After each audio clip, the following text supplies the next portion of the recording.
When I first joined the military, there was no direct entry into the Special Forces. So I first started off with the 82nd Airborne Division at Fort Bragg, North Carolina. I went to Ranger School when I was 19 years old, and then I went into a amphibious long-range reconnaissance team. When I was 20 years old, I applied for the Special Forces because I was fast-tracking in promotion. I received the rank of E5 in a year and a half in the Army, so that qualified me for Special Forces training. Going to Special Forces training at 21 years old was very hard, right? But I had the mindset that a Bushido, I will die for this. So I went through Special Forces training in '97, graduated, got to the Special Forces A teams in Okinawa, Japan, later on that year in '97. 21 years old, Okinawa, Japan. I want to put you on my first day. So proud. Young Green Beret, I remember I was so happy. My team was rotating back through from a mission. They were coming out of Laos, and I was going to meet them. And, they came back, and I had to report to work that morning. I was going to meet my team. I was so proud to be a Special Forces Green Beret. Starch uniform, spit shine boots, Green Beret. Knocked on the door, hi, my name is Stu, and they shut the door. Knocked on the door again, they opened the door, and you say, you're the new guy? I'm like, yeah, and they shut the door again. You see, in the Special Forces, it's a type A personality, right? And you as the new guy have to come in very humble, and you're gonna be fucked with. And you're going to be told that you're not even worth being here. I started with Special Forces, went to the more of the counterterrorist side of the house, which is the Team SIF guys. Went into Iraq, cross-train, counter-tracking. So basically we're training how to track down human beings in a jungle environment through smell, through tracks, through scent. So we would live in Malaysia for roughly a month for survival, and then I rotated back, and then I did tracking school, which was a month and a half long, and then we rotated back in again and did jungle warfare training. This is when I was part of the counterterrorist team. Here I am, 24 years old. So Okinawa, Japan, to the Philippines, and to Malaysia, to Korea. So just all through Southeast Asia. When 9/11 failed, and we knew that the Special Forces is going to be one of the first responses to the global war. My father gave me this flag. This flag was put on my back. I carried it on my back, and if I was to fall in combat, this flag was to be wrapped around my body. So this flag has been through a lot of countries, during the war. A samurai lives by way of Zen. He lives in the here and now. He practices mind. He's tied into the teachings of Shinto. Shinto in today's world to me is to serve God. A warrior's path is to serve something higher than yourself, humanity. And then there's Confucius. A samurai walks the path of Confucianism because he knows that we are born with flaws. And throughout our lives, it is in with oneself to better oneself each day. So through the practice in the mind of Confucius, a samurai walks to educate themselves in the way of pen and sword, to serve in their lands, to be loyal to the daimyo, and to serve in purity for the sake of humanity within these lands, to protect. The daimyos will send out the samurais to fight wars. So the samurais will fight to the death. And within this mind of death, the samurai learns a higher purpose. See, the thing about the samurai and the Bushido code, it's a path. It's the way. The way Bushido, it's to educate one's mind in philosophies and education, to live in harmony with the universe and Taoism, to be Confucius in one's life and seek self-improvement every day through mind and body, to will blade. One must be educated in what is justice and what is truth. To serve humanity, then you must have remorse and compassion. And these were the pillars of Bushido, a code, a way. What we studied in a dojo with rules, with positions, with a tap out, and that's what stops the fight. It installed a certain mindset with us. And we saw this data play out because guys were getting stabbed in the face by their own knives on their own gear. So in special operations, they started developing, the SOP program, which was a special operations combatives program to combat what we were trained in a dojo. So what I'm saying to you is Budo, in the essence, the purity is just that. It's a fight to the death. And within this skill set, you draw out the skills that you need in order to win. For me, it was a close quarters gunfight. For me, it was low vis reconnaissance. For me, it was direct action raids, in the special forces. So for me, my martial arts had to be just that. Budo. It cannot be washed down in what we perceive as the dojo. A dojo can be trained, but your mindset, you have to come in with a Budo mindset, which is to the death. And you're willing to place it all on the line for a skill that you develop, or you haven't.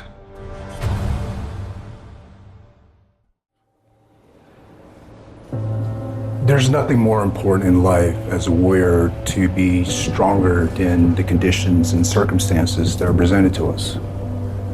Nietzsche, the philosopher, once said that chaos is needed in oneself to give way to a dancing star. Without chaos, there will be no armies to fight, no mountains to climb or dragons to slay. Without chaos, there will be no realization to one's actual truth.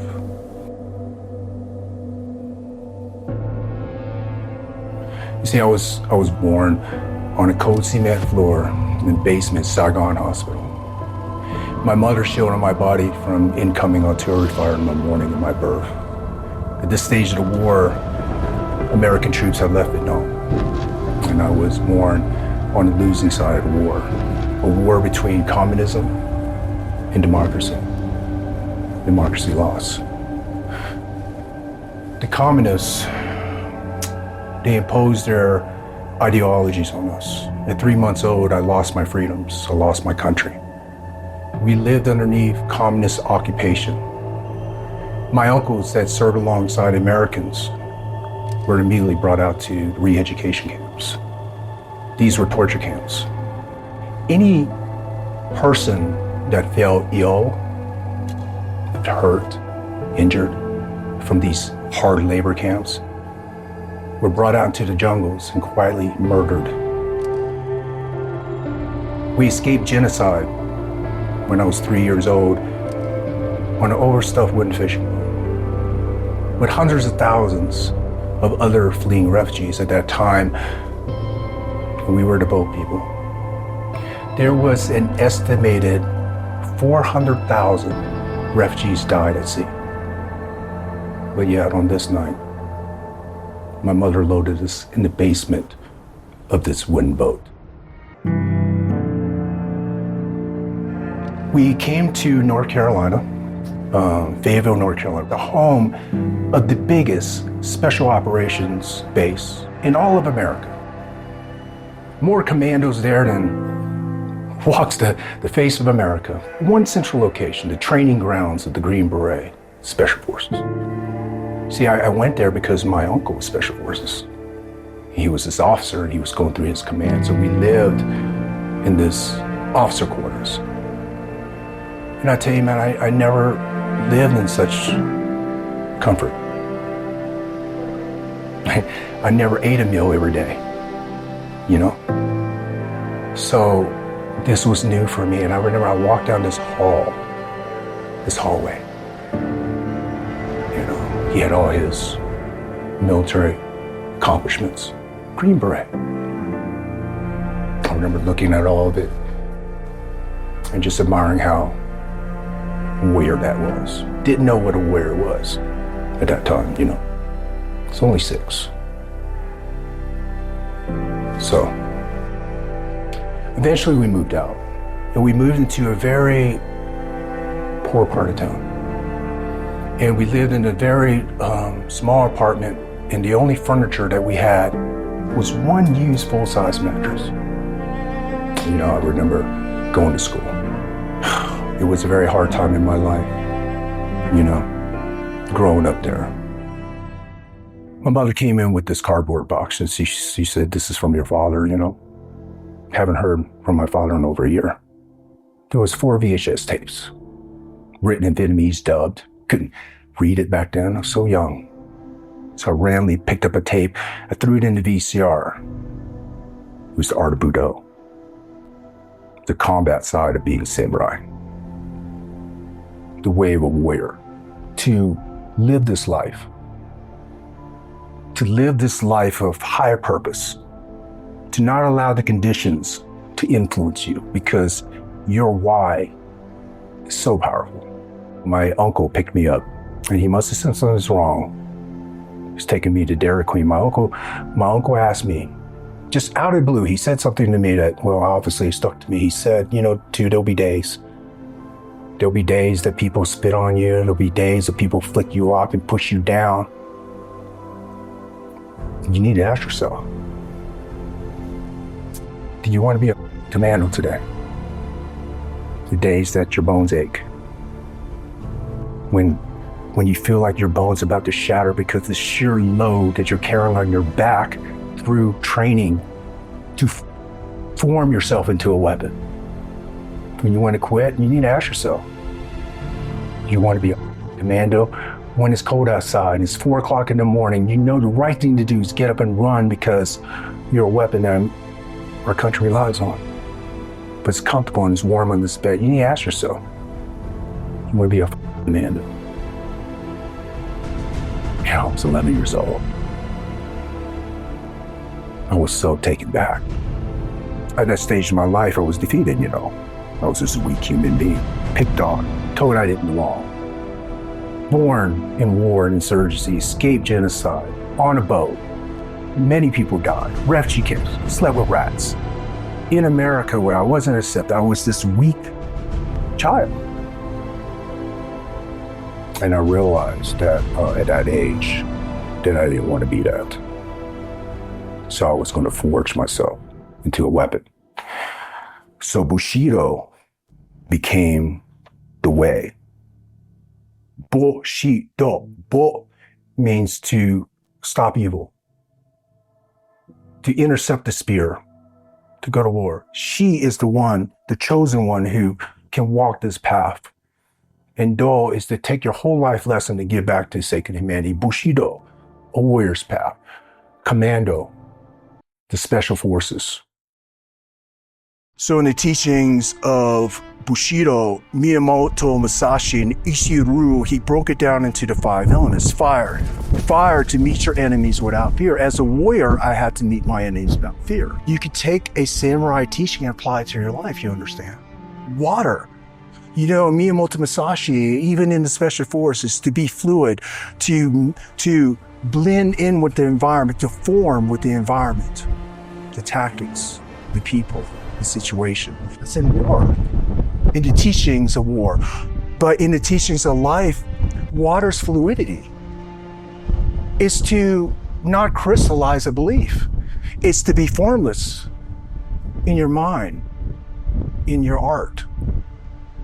Right? And then when in the teachings of Ishiru is to be intelligent, to look at the data, to predict the enemy, to understand their tactics, right? Sanju talks about understand your enemies.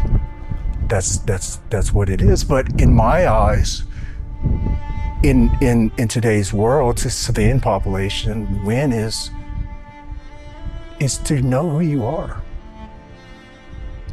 To know who you are and to know where you need to go and to be able to draw the intelligence to map out a route from A to B, right? Like a road, like a navigation, to map it out in your life. So win is just that, to be able to see what cannot be seen. To educate yourself. The samurais, the twofold ways of hitting a sword. Education. If you want to perceive what is, you must die to everything of yesterday. Teachings of the Eastern rule. The thing is, when you are raised, everybody would tell you what your narrative is. Don't do that. That's stupid. You're not going to make money. That's stupid. You shouldn't do that. You're going to fail. You're a dumb kid. Nobody likes you. You understand? That's other people's narrative. So in order to perceive what is, you must die to everything of yesterday. In order to perceive what is what is actual truth. What is actual truth was here before our time. As human beings, the land, the stars, the moon, heaven, God, all these things were here before us. And then as human beings, we put a narrative on it. A day that's given to us.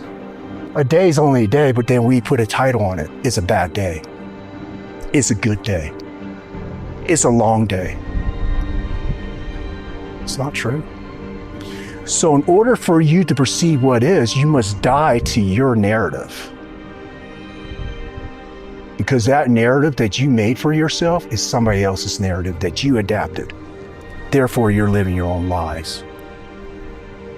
Therefore, you're not living truth. So in order for you to perceive what is, you must die to everything of yesterday. It goes so deep. So deep. Can you imagine? All your trauma. All the times that you put a name on it. Can you imagine? You tell yourself it's a lie. And you inject the word of positivity into your day. It's a bad day. This is a lie. It's not a bad day. The day is a day. That's what's actual truth. But as a human being, I have control of how I feel about this day, and I will inject, today is a beautiful day. That's my narrative. You see? You must die to everything of yesterday. You change your life with the renewing of one's mind. It's your choice. You can continue to go and somebody says something about you and you get angry, you're drinking their poison. They're not even around you. You know, let's just say you work really hard on this project and this video and you're really proud of it, and then somebody looks at it and says, it looks like shit. They had nothing to do with it. That's their narrative. It has nothing to do with you. So the thing is, let's just say somebody insults you and you get very angry. What's that have to do with you?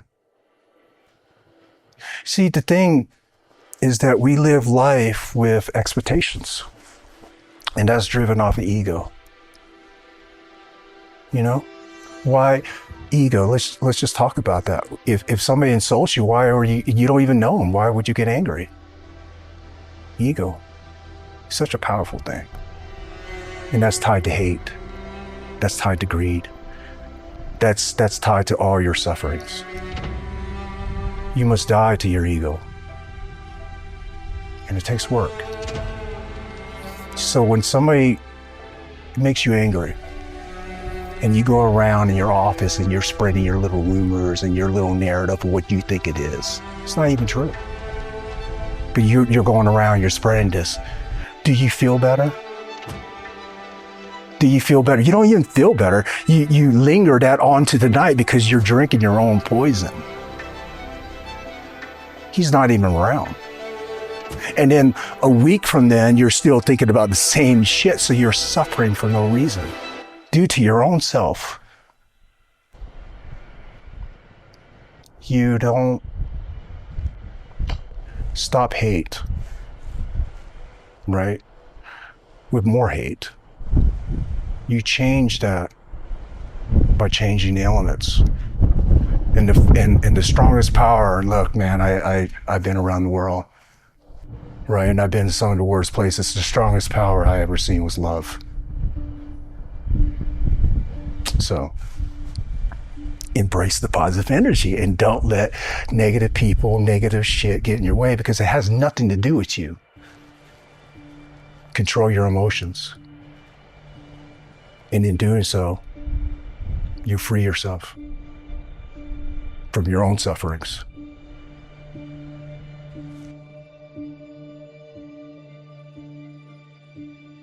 Oh man, I suppressed trauma all my life.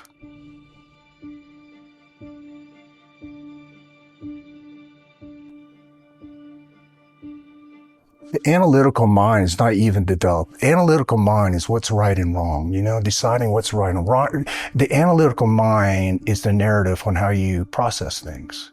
That's not even developed until you're 7 or 8, Up until then, there's no analytical mind. What is you see goes straight into your subconscious, your database, your history. Your subconscious, 95%, And as I raised, I suppressed it all. I suppressed everything. And in the end, when you suppress everything, it stays within you. Those voices will get louder. You can't suppress it. The voice will get louder. And the older you get, the louder those voices will get.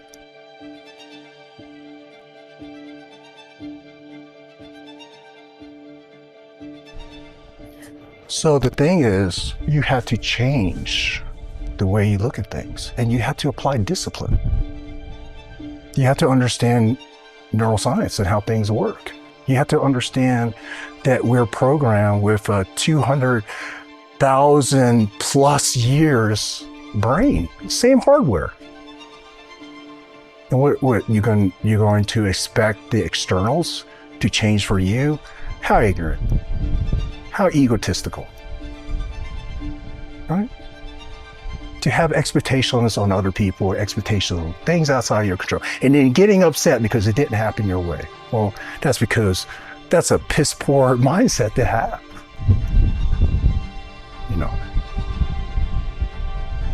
So it begins with you.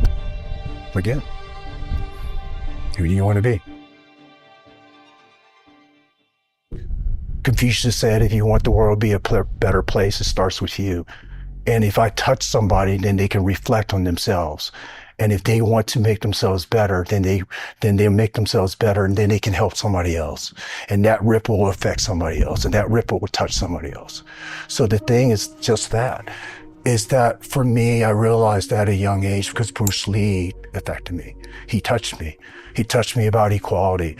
And the thing is, when I started traveling, 27 countries and fighting for the oppressed, every life, every community, every country, every person ripples into the next. You save one life, you free one person from enslavement, it ripples through generations.